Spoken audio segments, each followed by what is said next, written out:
jalan ya. Ya, Lah, kau mati. giliranku ya. Ya. Mati. Ikutan main dong. Lah, caturnya kok nggak berantakan sih? Ya dong, ini kan papan catur ajaib, namanya Magneto. Kan nyari kalau ada orang lagi main jangan iseng. Aku bingung deh. Di rumah, ibuku menempelkan kertas di kulkas, tapi tidak memakai lem. Ibuku menjawab memakai magnet. Dan sekarang papan catur ini aku angkat, tidak jatuh juga. Dia bilang pakai magnet juga. Magnet itu apa sih? Kamu kalau mau nanya magnet sama aku, tapi kalau mau dijawab sama Fadil dan Dea. Kirain yang mau jawab kamu. Arik, magnet memiliki dua kutub, yaitu kutub utara dan kutub selatan. Jika kutub tidak senama didekatkan, maka akan terjadi gaya saling tarik-menarik. Contohnya pada catur ini. Tetapi jika kutub senama didekatkan, maka akan terjadi gaya tolak-menolak. Bagaimana, Arik? Apakah kamu sudah mengerti tentang magnet? Oh, aku sudah mengerti sekarang tentang magnet.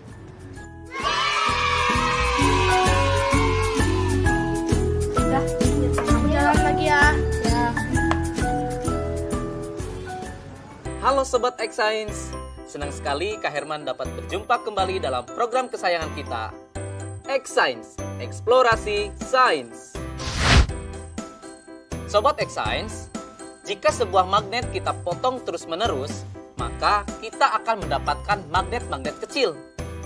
Magnet-magnet kecil ini disebut sebagai magnet elementer, alias magnet domain, yang memiliki sifat dapat menarik beberapa benda. Tapi ada juga loh benda-benda yang tidak dapat ditarik oleh magnet. Nah, sekarang mari kita perhatikan perbedaan berikut ini. Magnet bisa menarik paku dan klip kertas. Namun, magnet tidak dapat menarik sendok plastik dan ranting. Paku dan klip kertas termasuk benda magnetis, sedangkan sendok plastik termasuk benda non-magnetis. Jadi, apa kesimpulannya? Kesimpulannya adalah benda magnetis adalah benda-benda yang dapat ditarik oleh magnet, sedangkan benda non-magnetis adalah benda-benda yang tidak dapat ditarik oleh magnet. Jadi begitu sobat. Sobat X-Science, sekarang kita simak apa saja sih sifat-sifat magnet itu. Yang pertama, magnet menarik benda magnetis. Benda yang dapat ditarik oleh magnet disebut benda magnetis. Contohnya seperti paku, peniti, penjepit kertas. Sebaliknya, benda yang tidak dapat ditarik oleh magnet disebut benda non-magnetis, seperti kayu, kertas, dan batu.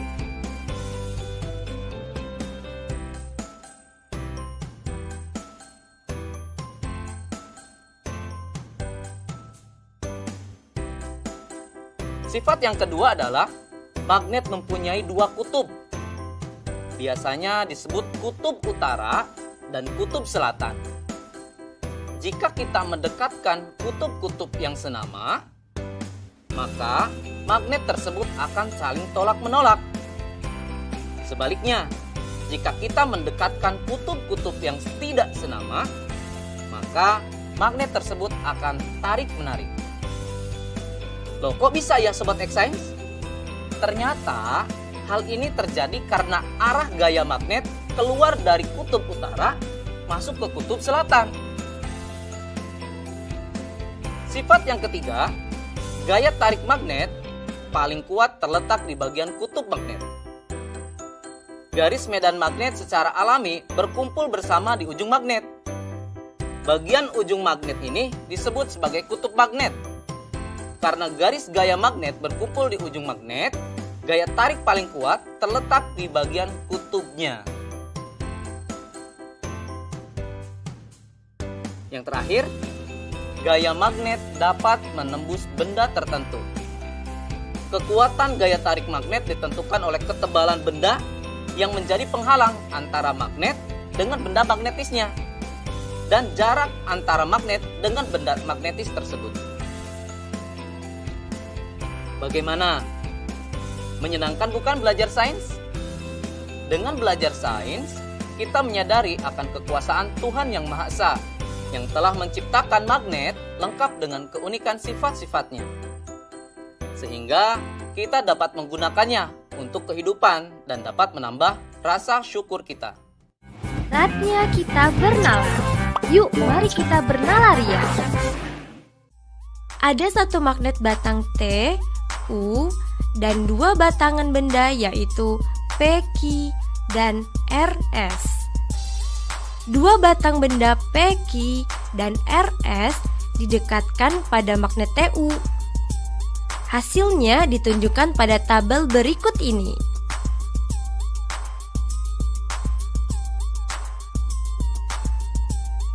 Apa yang dapat kamu simpulkan mengenai dua batang benda P, Q, dan RS tersebut? Coba jelaskan.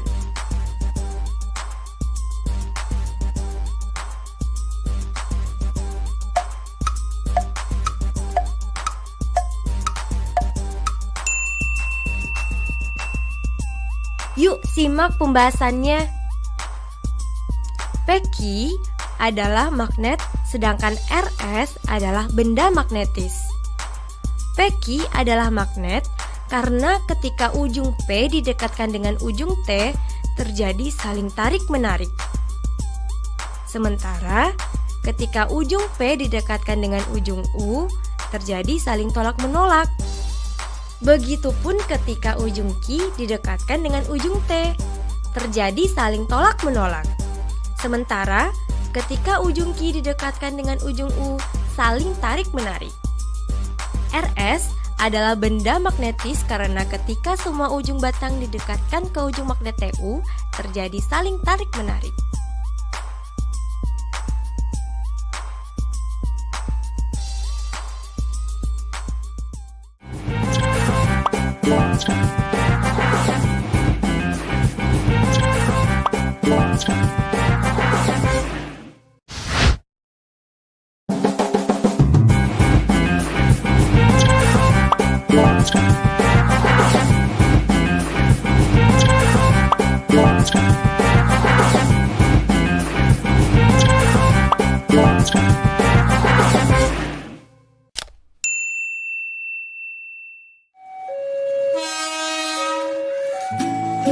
Halo Sobat X-Science, siapa di sini yang tidak tahu kereta api?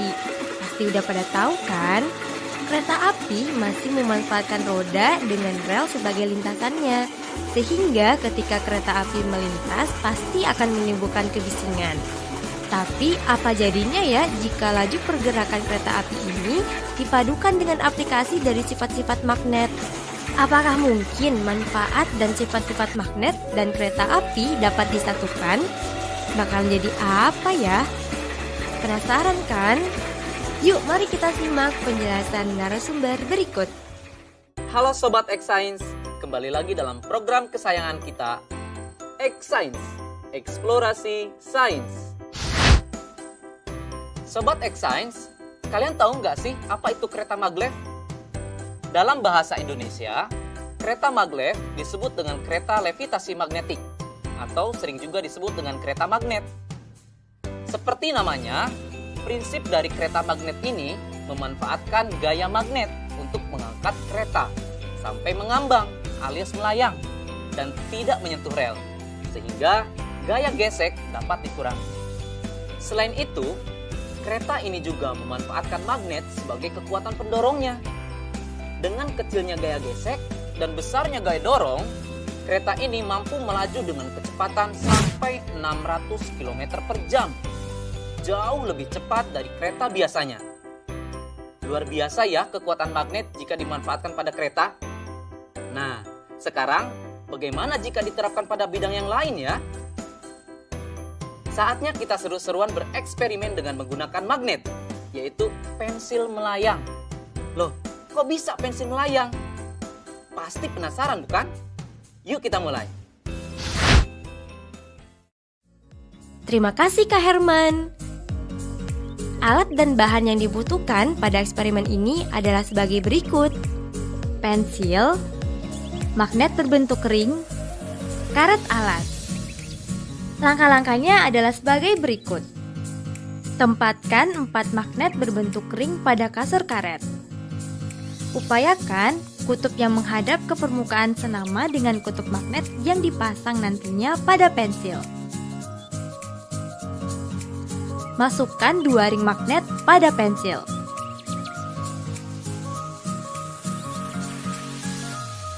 Tempelkan pensil pada sandaran kasur karet. Seketika pensil melayang. Nah, kok bisa sih? Sekarang, mari kita amati yang terjadi. Wah, pensilnya melayang. Seru sekali ya, sobat.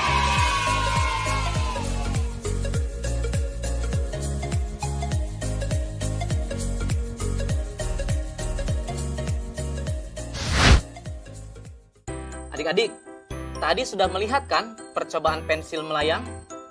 Sudah tahu jawabannya kenapa pensil bisa melayang? Pensil dapat terangkat ke atas dan melayang karena pengaruh dari gaya tolak-menolak kutub magnet yang senama antara magnet yang ada di pensil dan magnet yang ada di styrofoam.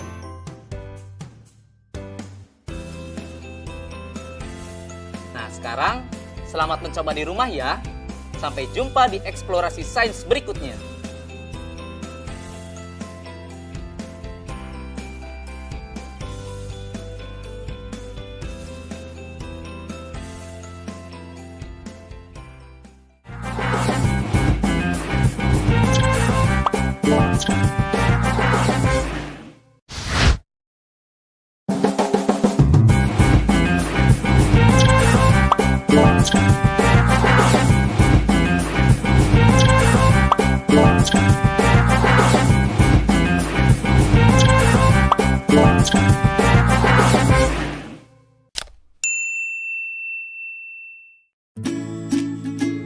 Bagaimana, bisa gak?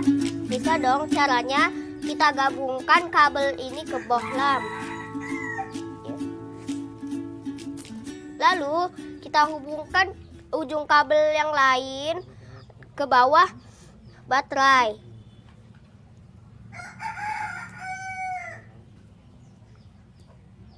Jadi deh. Wah, nyala, keren ya. Kalian lagi apa sih? Oh, bikin lampunya menyala. Sini aku juga bisa.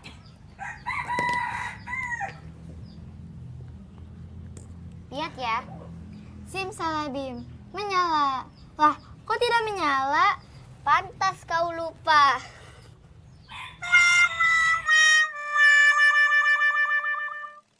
Halo Sobat X Science, kembali lagi bersama Kak Herman dalam program kesayangan kita, X Science, Eksplorasi Sains. Sobat X Science, tahu tidak kenapa bohlam bisa menyala ketika dihubungkan dengan baterai menggunakan kabel? Itu karena ada arus listrik yang mengalir. Nah, arus listrik itu mengalir dari kutub positif ke kutub negatif, atau dari tegangan yang lebih tinggi ke tegangan yang lebih rendah. Bagaimana ya dengan larutan? Bisa tidak menghantarkan listrik? Baik adik-adik, kita buktikan yuk dengan eksperimen. Sobat X Science, eksperimen kita kali ini adalah percobaan larutan elektrolit dan non-elektrolit. Alat dan bahan yang dibutuhkan dalam eksperimen ini yaitu toolkit listrik yang berisi gauge-meter, aquades, air garam, dan air asam jawa.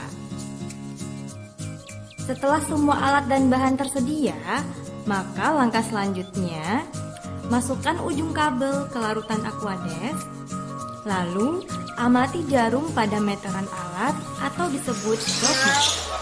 Tidak bergerak. Setelah itu, ulangi proses kegiatan dengan menggunakan larutan air garam dan larutan asam jawa. Perhatikan pergerakan jarum pada gauge-meter.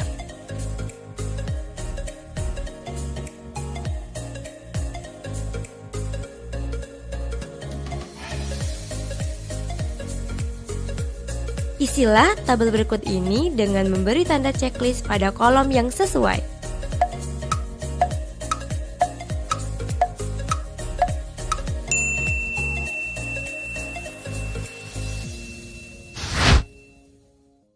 Sobat X-Science, sekarang kita simak ya penjelasan hasil eksperimennya. Ternyata ada 2 macam larutan berdasarkan kemampuannya dalam menghantarkan arus listrik.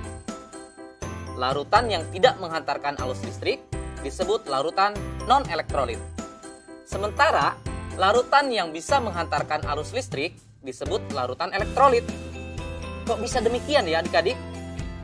Begini, kakak jelasin ya. Larutan non-elektrolit tidak dapat menghantarkan arus listrik karena di dalamnya tidak ada ion. Contohnya air aquades atau air murni. Makanya tadi dalam percobaan jarum pada gauge meter tidak bergerak. Sekarang bagaimana sih larutan yang dapat menghantarkan arus listrik?